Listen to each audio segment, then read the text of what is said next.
Hello, podcast listeners. Today's episode is called The Key to Changing the World and to Saving a Life. What creates a good human with a good heart is one who has learned that they matter. This is a child who is consistently seen, both literally and figuratively, with adequate eye contact by an adult who mirrors him. This is a child who is consistently heard by an attachment figure who listens and mirrors him, who does not dismiss that child's feelings, but attunes to them. These experiences are the embodiment of empathy, and the child internalizes this empathy, which makes him naturally empathetic toward others, knowing that others matter as well. This is the basis for human rights and democracy, a society of humans who inherently know that they matter and demand to be treated as such. It all stems from the heart, which intuitively knows right from wrong because it's experienced both and knows the difference. Practically, there is a parenting movement right now toward validating children's feelings, which is good and beautiful. However, one thing I find to be missing is that children also need to learn that their parents have feelings and that the parents' feelings also matter. Most children have never learned that their own feelings matter, only the parents, or the reverse, where they only know that their feelings matter and they don't realize so do the parents. For example, if my child is angry because I am not giving them the cookie they have come to expect from me, I will lead with validation. I would say, I don't blame you for being angry with me. You want that cookie, and it seems unfair that I'm not giving it to you. But I am going to need you to use your words and not scream or kick, because tantrums make mommy angry. Today, when I get into a disagreement with my daughter, I have to say it is a beautiful, albeit painful experience. We listen to each other. We express our feelings and we validate each other's. We aren't afraid to express our anger, and we are incredibly honest, and it changes how we view ourselves and one another. She helps me see the blind spots in myself, not by shaming me in rage, but by her authenticity, and vice versa. We grow from it, and our dynamic changes for the better. It is always a relief as we don't hold back, but neither do we belittle or disparage each other. It's not easy. We try our best to be as respectful as possible at any time. And it can take some time for us to truly hear one another and arrive at a mutual understanding. But our objective is always to resolve the issue at hand versus to win the argument. So we always do. Sometimes we ultimately don't agree, but we can respect our differing points of view. In a particularly heated discussion, one of us might say, I want to hear what you're saying because it matters, but the tone I'm hearing is making it hard for me to listen. As much as it hurts to hear her honest feedback, I am grateful because she is often right to see something that I don't see in myself.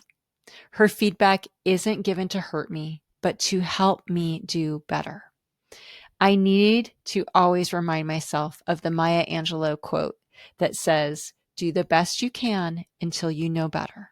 Then when you know better, do better. I believe that when parents start to truly listen to their children, it will usher in the age to come, which in Hebrew is known as Tikkun Olam, the new creation. It has taken me a lifetime, but I am also now able to do this with my clients.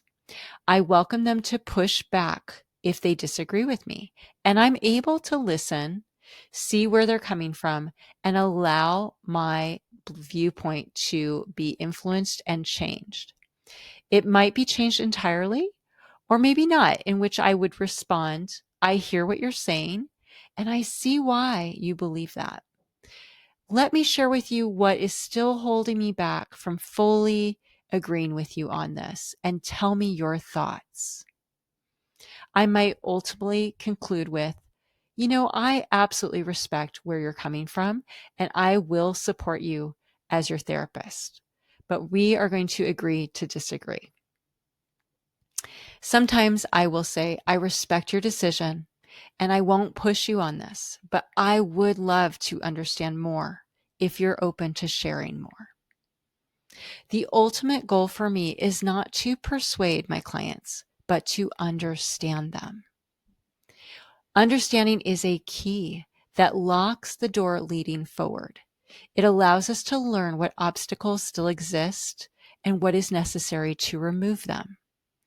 People are like deep caverns, and just when you think you have found the deepest cave, you shine the light around and find another portal that leads to another deeper cave. Don't ever think that you have arrived at the bottom, because there is no end. If understanding is the key, genuine inquiry is how we enter, through never taking things at face value and desiring to know more. In a nutshell, we learn to ask good questions. These are the skills of diplomacy that prevent war. They also prevent suicide. Let me share with you a personal example. When I was very depressed about 10 years ago, one of the pillars keeping me afloat was a good friend named Liz. She was the best friend I had in Oakland at that time, and was the only person who demonstrated support for some of the shaming experiences that I'd experienced as an emerging therapist. Now, there were things about Liz that I decided to overlook in the friendship, such as how, even though she was a psychologist, she would pathologize people for very normal human struggles. Now, this ended up biting me in the ass, because when I needed Liz's support the most, she pathologized me and essentially ended our friendship. This happened at a very awkward time, as we were driving together to a weekend Christian conference out of town. When she announced at the conference she would be leaving early and that I needed to get another ride home, I knew she was ending our friendship, but I refused to allow myself to feel angry with Liz for abandoning me at my lowest. So my level of depression immediately worsened. Looking back, I see that depression is always a result of disassociated anger. But at the time, all I knew is that I wanted to die. At the conference, they invited people to come forward if they needed prayer. So I went forward. I told the woman who offered to pray for me the truth, that I wanted to die. Her eyes opened wide, and she told me she needed to hand me off to her supervisor, Linda, who she assured me would know what to do for me. Now, I followed this woman around for about 10 minutes around the building until I was finally handed over to Linda. Linda proceeded to ask me what was going on, and I repeated to her what I had told the first woman, that I wanted to die. Linda then told me she needed to find Lori, who definitely would know what to do in my case. So I once again found myself walking around the building, handed off to yet another person.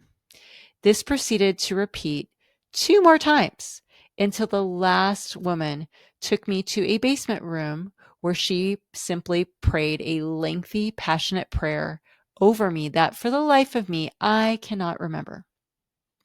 This entire experience lasted about 45 minutes, yet not one single person stopped to ask me why I wanted to die, or even how long I had felt this way. No questions were asked at all.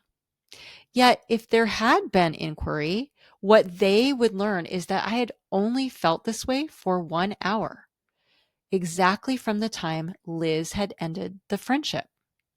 This would have enlightened them, and it would have enlightened me as well, because my brain was far too befuddled by depression to see the obvious. But not one of these 5 women gave me this opportunity. Now, it would be easy to judge these women, but the truth is, most therapists that I have gone to are no different. All they hear is suicidal ideation, and they freak out, not understanding that humans are suicidal for very precise reasons, usually because they are disassociating from anger at another human. When a client tells me that they are depressed, suicidal, anxious, or having somatic issues such as GI, pain, or headaches, or insomnia, I always start with asking to hear when it started. I slow down and probe to learn about the relational dynamics that were taking place around that time. We will always find the underlying rationale, although it can take a lot of unpacking. Sooner or later, we will get to the triggering event. The triggering event is always relational and causes us to unconsciously re-experience something from our childhood. It usually involves a type of rejection, like my experience of Liz. Abandonment by a best friend is painful for anyone at any time, but it is especially poignant when we have never processed our early childhood experience of abandonment by a parent, which is additionally activated. The level of shame all of this creates is exponential, and shame is a one-way ticket to mental illness, often causing us to act in ways where we betray ourselves. Shame creates an internal fissure within us where we no longer trust ourselves, our feelings, or our gut. Shame creates self-contempt, suicidal ideation, chaos, and dysfunction in every arena of our lives. It took me years to overcome my shame from Liz's rejection, but 2 years ago on a solitary hike in Lake Tahoe, I allowed my brain to reflect on our entire relationship, including everything I knew of her. This gave me perspective that I never had before, allowing me to see clearly how her habit of pathologizing others was a defense mechanism to outsource her own insecurity to those around her. I was finally able to see how her rejection of me was a her problem, not a me problem. And the last bit of shame was dislodged from this time period. The purpose of therapy is to create a safe environment to piece together the truth about ourselves and our history. I liken it into chiropractic work, where things are brought into alignment with truth. As we review relationships and events in our lives, we gain a new perspective by giving back shame that was never ours to begin with, and feeling our anger, which serves as an invisible force field protecting us from lies and from toxic people. The best therapy entails 3 dimensions of integration. First, we integrate our feelings from the right hemisphere of the brain with words and logic, which abide in the left hemisphere. Next, we integrate our brain, where our rational adult self lives, with our body, which is where our inner child abides. Third, we integrate past with present by making vital associations between events from our childhood with those that echo them in the present. What most propels integration is feeling our feelings including our bodily sensations, and trusting them to communicate truth. The result of integration is a release of shame, a new, true perspective, and an increased ability to trust ourselves. This is why so many other types of therapy don't work. They confine understanding only to the brain, not the body, or to the present, disregarding the past. Now, this might give us intellectual insight, but our body continues to be haunted by shame and anger, which manifests in the form of ADD, OCD, anxiety, depression, or any variety of somatic illness. Humans are not only deep caverns, but complex creatures that do not respond to simple interventions. To heal, there is no bypassing the process of understanding, deep understanding. Humans need to be understood, which entails deep listening and reflection. The role of a good therapist is akin not to a modern medical doctor, but to a home birth midwife. The midwife trusts the woman's body to know how to birth a baby. And her role is to facilitate this by creating a safe environment without unnecessary interventions, by following the lead of the mother. Healing, like birth, is the natural human trajectory given the right conditions. No one can do it for us, but they can do it with us.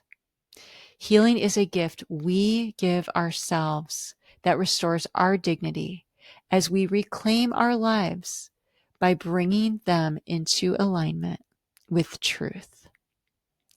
Let's do the best we can until we know better. Then, when we know better, let's do better. Won't you join me? Thank you so much. Please share this episode with a friend or two. Please subscribe to this podcast, and please give me a 5-star review. Thank you.